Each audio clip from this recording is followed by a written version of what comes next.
So, hi everyone, and welcome to the next episode of the Confidence Conversations podcast. And I'm delighted to welcome back Emma Jenkins. And Emma, I think you're the only guest that has come back for has come back for round two. So, thank you for saying yes again, and welcome You're back. so welcome. If we've got people that are listening or watching now for the first time, tell us who you are and what you do. Well, firstly, thank you for having me back. You and I love having these conversations anyway, even if they're not recorded. So it's always a pleasure to be on. So my name's Emma Jenkins. I've got a business called Mosaic Mediation, and I am primarily a workplace mediator. So my aim is to peacefully prevent, manage, and resolve conflict in the workplace. So I do that with workplace mediation, with training, and with coaching leaders around peaceful leadership skills and conflict management, but also individuals who may not be in a people management position around being assertive and communicating really clearly.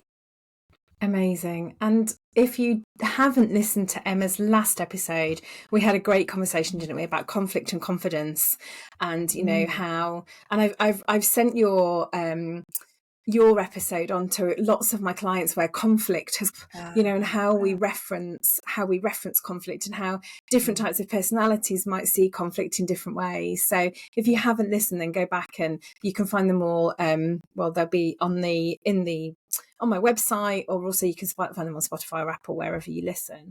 But today we met for coffee, as we do, which we at the time we were like, we should have recorded this podcast. But we met for coffee and we had a conversation about boundaries, and we decided that actually this should be a podcast episode because it comes up so often in relation to confidence, but also in terms of what you do in terms of your mediation. I love the word peaceful that you've added in there, this kind of, but actually, Emma, I don't think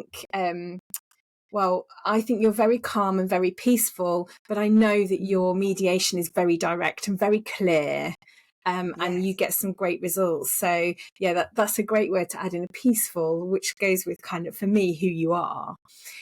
Let's start this conversation then about boundaries, and because it just comes up loads, doesn't it? How would you then describe what boundaries are?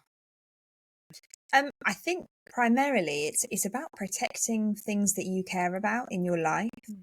And that's how I see it for me. And that could be, I think a lot of people, when they think about boundaries, they may perhaps picture like a physical boundary. And I think sometimes that is, for some people, it's about their physical safety, that, that can be an extreme end perhaps for some people. But actually, I think boundaries are really healthy, even in things like how you deal with your time, and your emotional well-being is really important. And for me, my big focus in my work life is obviously on people's relationships, but actually in my personal life, relationships are the focus of why boundaries are so important, because that's what I care about the most in my life. Yeah, and it's fascinating, isn't it? Because the first thing that I think I want to pick up on is this idea of physical boundaries. Because I think when we think about a boundary, we probably think about the boundary of our land, don't we? Or the boundary of a farm. That's probably what we grew up kind of thinking. And I think we imagine it to be this big thing. So it's this big boundary and it's massive. But actually, it doesn't have to be, does it? No, I don't think so. I think sometimes people get a negative reaction to boundaries, perhaps because it's been made into a big thing. Because then it feels like, from the other person's perspective, oh, I'm a bad person if I've done something against your boundaries, and now you have to be boundaried with me. I think if we make it a more normal thing of kind of going, so like one of my examples of a boundary is, I don't work on a Sunday. So, that's got nothing to do with anyone, having done anything mean to me or anything like that. It's just that I want to make sure I have one day a week that I know I'm not working, that I've chosen to not reply to emails on that day. And that doesn't have to be anything that anyone else takes in a defensive way. I'm not, inferring anything negative about someone else's character by having that boundary in place, but it's a boundary that's important to me and does care for me and those things that I care about. And how does having that boundary in place help you? I think, well, for one, there are certain little routines and habits that I do on that day that's got nothing to do with work. I go for a dog walk with my mum most Sundays in the afternoon, and that's really nice to just, chat for an hour and a half with my mum, and she's a very wise person, so she's a great person to talk to about life stuff anyway. But that protects that relationship, and I've got children, I've got family. We watch a family movie in the afternoon on a Sunday. That's just become one of our routines, and it's something that has been a boundary that I've had in place for so long that I don't really need to enforce it or impose it on. And it's just one of those things that I can quite confidently say, oh no, I won't be able to make that random meeting because unless it's like vitally important and that that changes the game slightly, it would have to be significant for me to go against that boundary. And I was going to ask you how flexible is that Sunday boundary?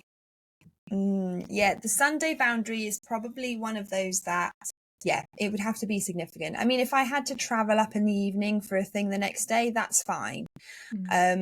But I wouldn't be replying to lots of emails unless it was like a real emergency. But, my work life is generally not going to be that kind of health situation where I need to reply now or someone's going to be, in danger or anything like that.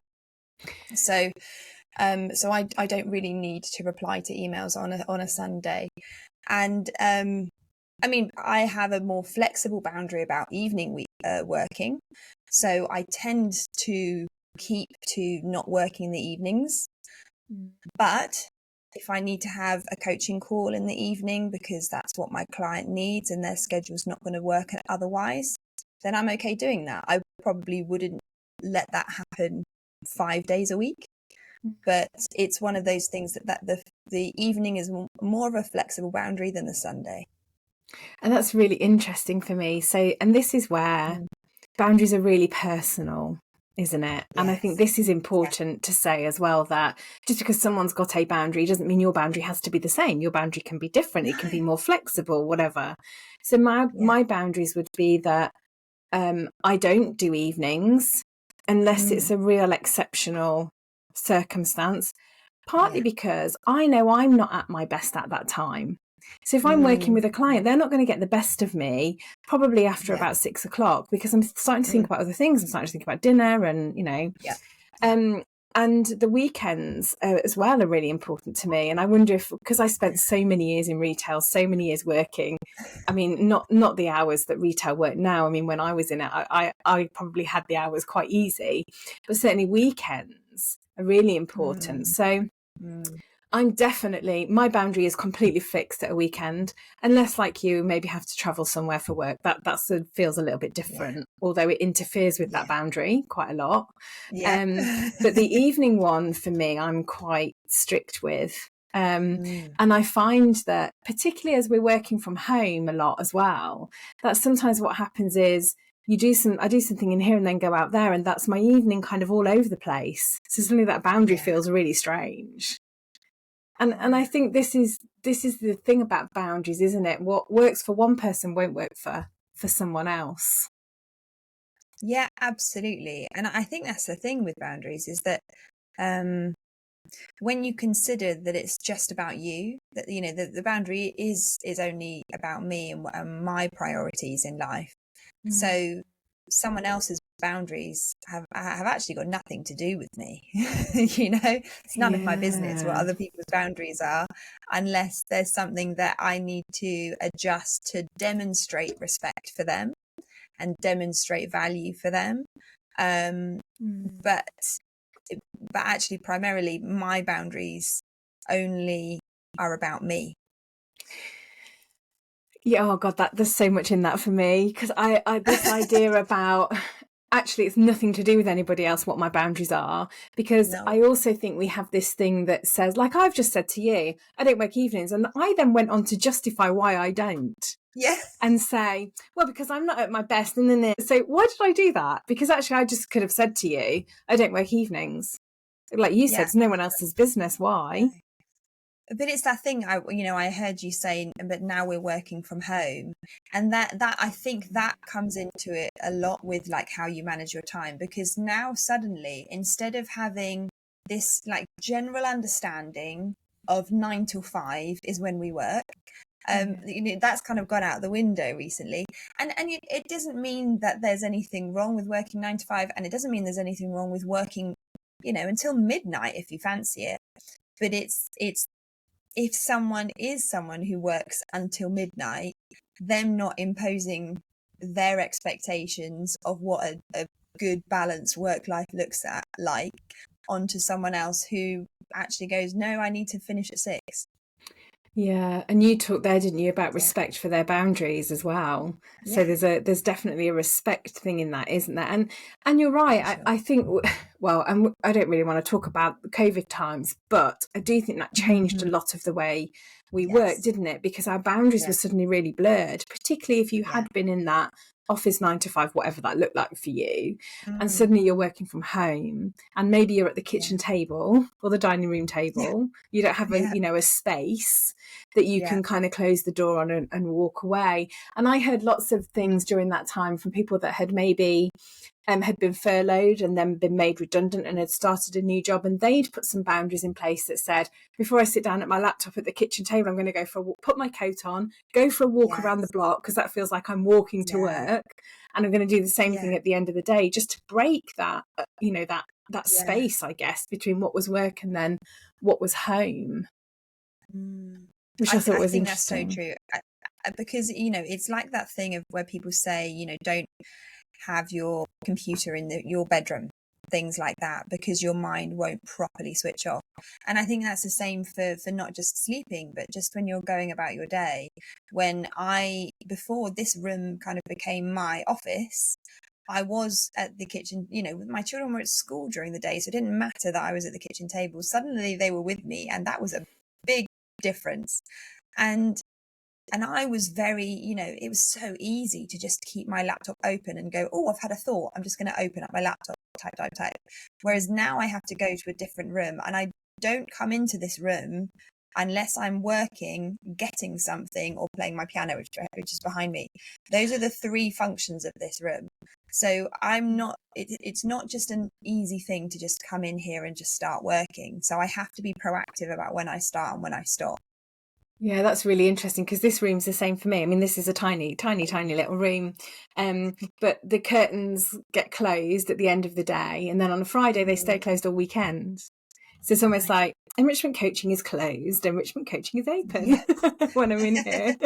But I also think sometimes as well, boundaries when you work from home, and you work for yourself as well. So more recently, you'll know, and if people that listen to this know me, that I've been going to Room, which is a fabulous co-working space, by the way. I'm not paid Yeah. to say this, in Chichester, but part of the reason I started going there was because I struggled with boundaries here.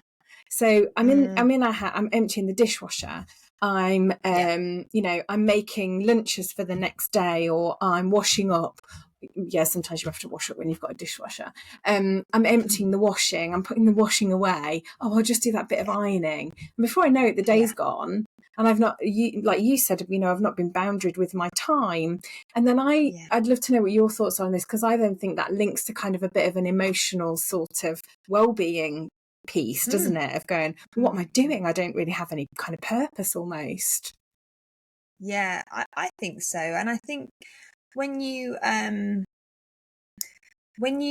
think it's one thing where you have this thought in your head of, I would like to do this, or I would like it to happen this way.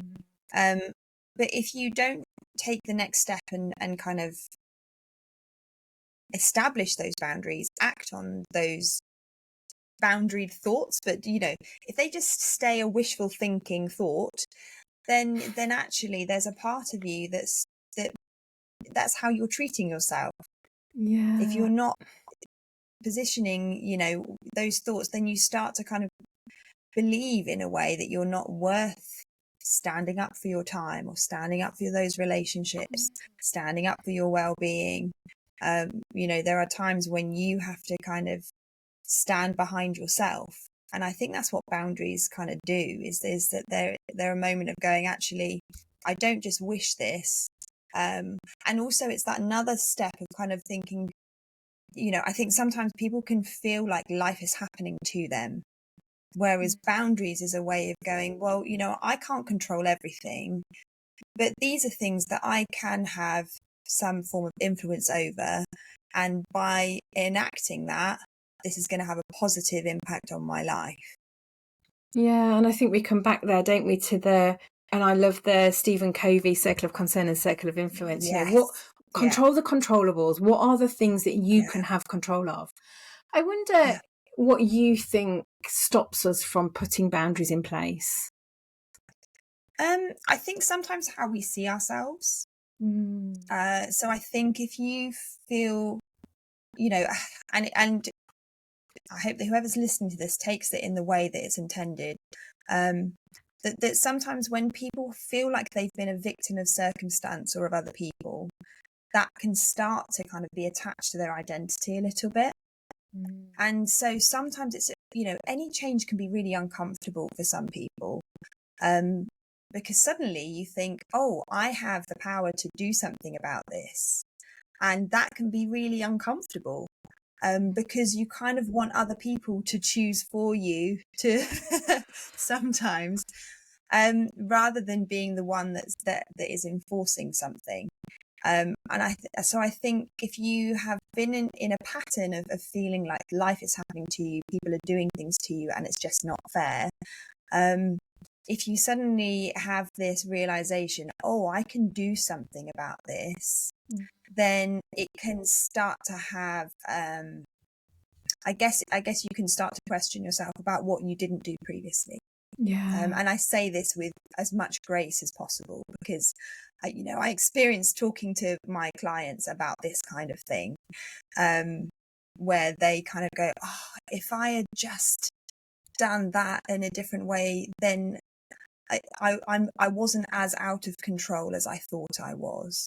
And so it's, you know, I think for people who perhaps feel that way, it's kind of being gracious about what happened in the past to themselves, you know, and then going, okay, but now perhaps I can be a bit more empowered in this situation that I initially believed. I think also boundaries can feel like confrontational. Yeah. And I think that's the thing where I keep coming back to this thing about boundaries are about you. They're not about other people. But sometimes those boundaries will impact someone else. So perhaps your boundary is just taking something out of thin air that well, an example might be, sorry, I was just going to say, an example might be that I'm saying I don't work evenings and I don't work weekends. That might mean that actually somebody chooses not to work with me. Yes. Yeah. And I absolutely. have to accept that that's okay. Yeah. That maybe I'm not going to get that piece of work. Yeah. Or it could mean, you know, like for me, you know, I do a lot of cooking and I really enjoy cooking, but I don't want it to be something that I get resentful about. So there are, you know, I've made sure that my children know how to make their lunch on a school morning. So brilliant. That boundary impacts them, and sometimes they don't like that.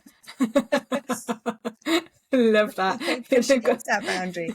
No one else to blame. Going, yeah, I'm not going to overfunction here. I think this is good for you anyway. But actually, you know, in terms of my boundary of like, no, I don't need to, I will make sure you are fed and looked after.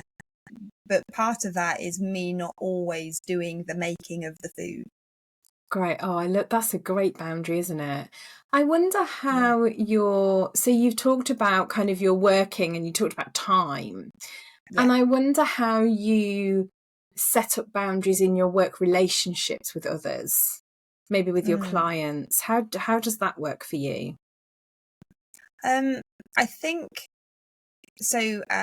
So for me, with what I do in conflict resolution, I'm really aware of the phrase around expectations. Like the root of all conflict often comes back to frustrated or unmet expectations, and so for me, managing expectations from the start is something that is a real conflict prevention tool.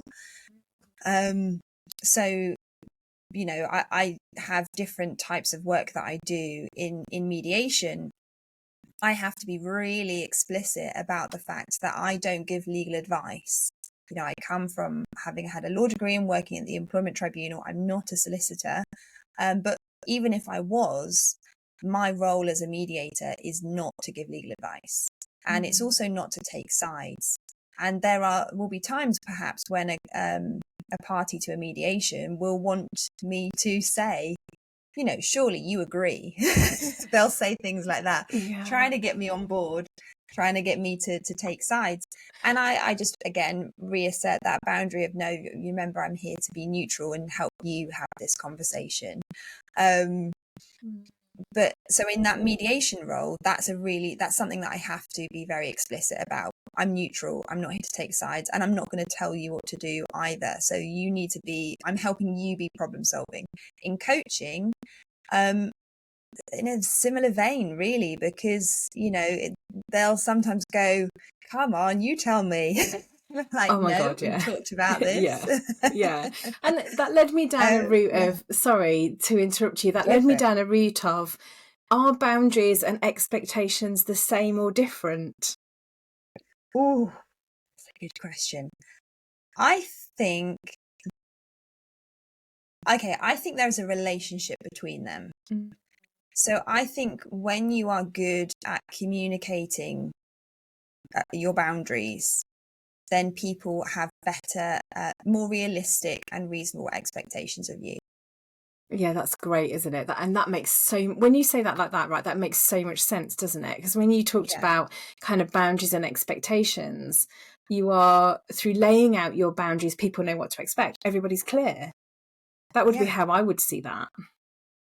Yeah, absolutely. I mean, you look at the bottom of people's email footers and it will say, you probably won't be able to get hold of me outside of these hours. And when someone goes on holiday, I'm away from my desk. So, if someone didn't have an out of office turned on for 2 weeks when they were on holiday, then you'd probably be expecting a reply within that time. And then you might start getting a little bit frustrated about, why have they not replied back to me? Did they get my email? Do I need to send a follow-up email? What's happening here? Do I need to go ask someone else? All of the people fill in the blanks when they don't know what's happening. Yes. But just a little thing about saying, I'll be back at this time, or during this week I'm working reduced hours, so you may not hear from me within 24 hours, but I'll reply within 48, that kind of thing. Then that can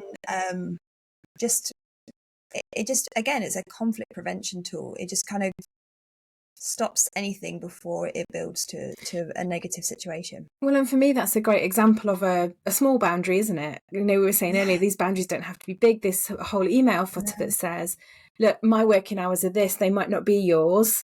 And I know that if I'm out and about, sometimes I might put my out of office on just to say, I don't have loads of email access. It might take me a bit longer to get back to you, but I'm definitely back on this day. And that's a boundary that, you're quite right, then manages expectation. I like this link, totally. This relationship between the boundary and the expectation, because that comes up a lot in coaching, and I'm sure it does with you too. Yeah, and I think, there have been times when perhaps, like, I've got a diary people can book into to do a consultation call or whatever. And sometimes I haven't done my part in maintaining my boundary by blocking out a day if I'd planned to go see someone and then someone books in the middle of the day and I'm like, well, either I have to change my plans or I need to get in touch with them and kind of say, do you think we could move this? Do you know what I mean? Those things can happen so easily. But, that's something where you kind of go, that other person, I can't justifiably be frustrated with the person who booked into my diary, because, again, boundaries are about me and therefore they are my responsibility to communicate and maintain. Yeah, and actually, if you don't tell somebody what your boundaries are, how do they know? No, exactly. How do they Yeah. know? It's all about expectations. Is- What are you expecting from them? Yeah, totally. I'm Yeah. going to put you on the spot here because this wasn't in kind of the questions that we talked about at the beginning. But sorry, but if you had to give some examples of what boundaries could look like real kind of quick fire things, what would they be? Okay. I think a time is a clear one. You are in charge of your time. Mm, You can choose to go for a job that works in the evenings, and then it's up to you how you manage your tiredness levels if you find that really difficult. yeah, Don't book people in to come round for a cup of tea the following morning yeah, if you're tired from a shift the night before. So having little boundaries like that in place. I think the one that I see come up quite regularly are long-term relationships. So when you've worked with a colleague for a long period of time, when you've worked with family members for a long period of time, and they have developed certain expectations of you about what you will do for them, or being received by them. So I think being clear about when you need space.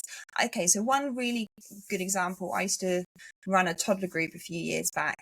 And so there were lots of babies being born and all this kind of stuff, and it was lovely. But what was really interesting was to hear how the families responded to the boundaries of these new parents. Because some parents will just want a week of no one visiting, just yeah, us spending time getting to know this new creature, and how we deal with it and managing sleep and all of that. Whereas other family members might find that really difficult because their expectation was that they were going to go and see them the day the baby was born.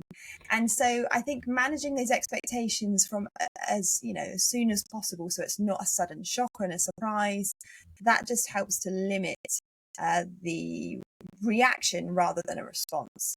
yeah. That's a great example, Yeah. isn't it? Of Yeah. this thing. Time's clearly really important, and that's probably the most obvious boundary, isn't it? But this thing around these Yeah. long-term relationships, because like you said Mm. earlier, when people don't know, they fill in the blanks with whatever Yes. they fill it. They make the story up, right? The story we tell Sure. ourselves. Yeah. Um, but I think you're right. Where you've been in a long-term relationship, but particularly if that's a work relationship, Mm. and I've probably heard myself say this over time that the more you do things, the more people will expect. But if you're Yeah. not managing that Yeah. boundary and maybe saying Mm. no, which will feel really Yeah. hard for some people, I know. But again, it's about going back and resetting those boundaries and those expectations as well, isn't it? And saying, well, actually, this is my boundary. This is where we're at, and I'm not going to be doing that anymore. Yeah. I mean, one of the obvious one that I can remember from working in an office was the staff kitchen. And there's there's always people who will be more proactive with cleaning than others and tidying up after themselves, putting money in the kitty for tea and coffee and things like that.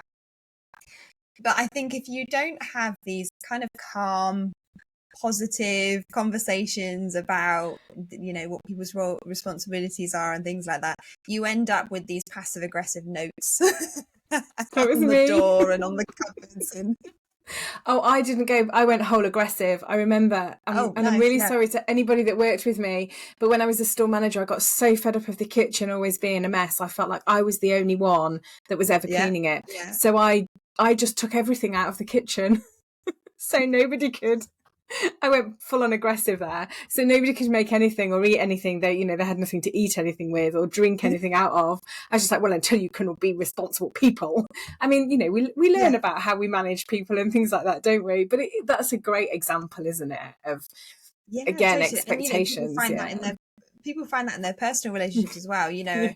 I don't know if you've seen some of those TikToks where like a partner won't do the washing for, a few weeks and just see what the other partner is going to end up doing, rather than having a conversation where you kind of go, I'm a bit fed up of doing your washing and mine.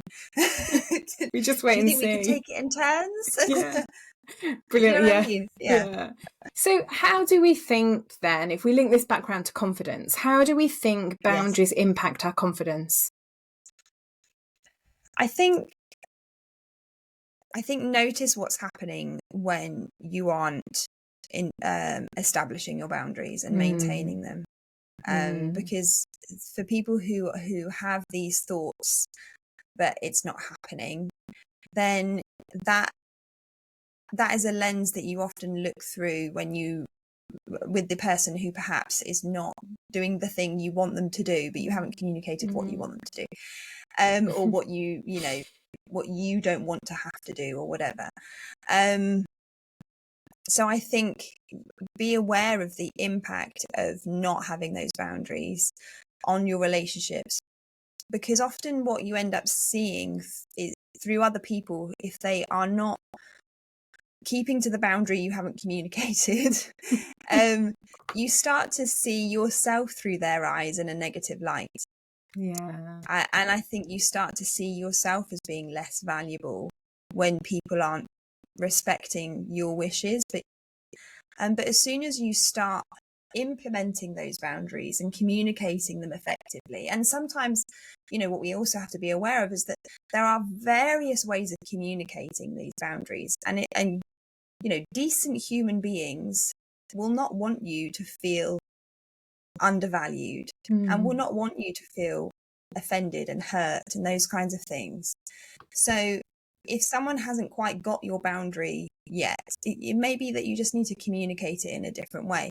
And as soon as you start to see those boundaries being respected, and then I think there's a part of you that kind of goes, oh yeah, I am worth doing this, and my time is valuable, and my well-being is really important, and I really care about my relationships.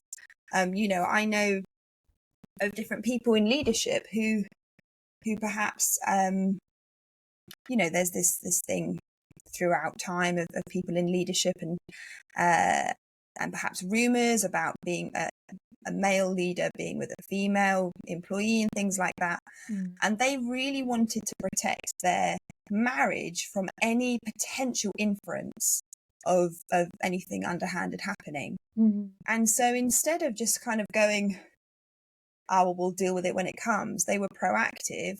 And so I do know of leaders who will, if there's a female member of staff, or another member of staff anyway, they'll keep the door slightly ajar. Someone will always be around. They'll only meet in public. There's no private meetings, all of this kind of stuff. And so those boundaries are in place to protect their reputation, but also to protect their relationship, which they cared about more than their career. Yeah, interesting. Yeah, but God, boundaries are around us, aren't they? Everywhere we look. So to wrap up, what would be your top 3 tips for setting boundaries? Top 3 tips, I think.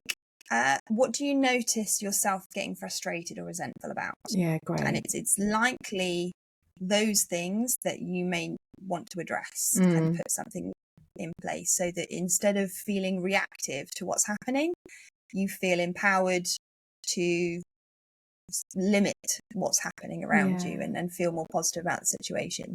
So paying attention to what's causing those negative reactions and internal responses. And I think also noticing who in your life comes across as being assertive and well boundaried, because they probably have some good tips or techniques that they have put in place, and particularly those who have boundaries but also have good relationships, because there are some people out there who will be very forceful about their life, and unfortunately kind of tip over the edge and start to seem a little bit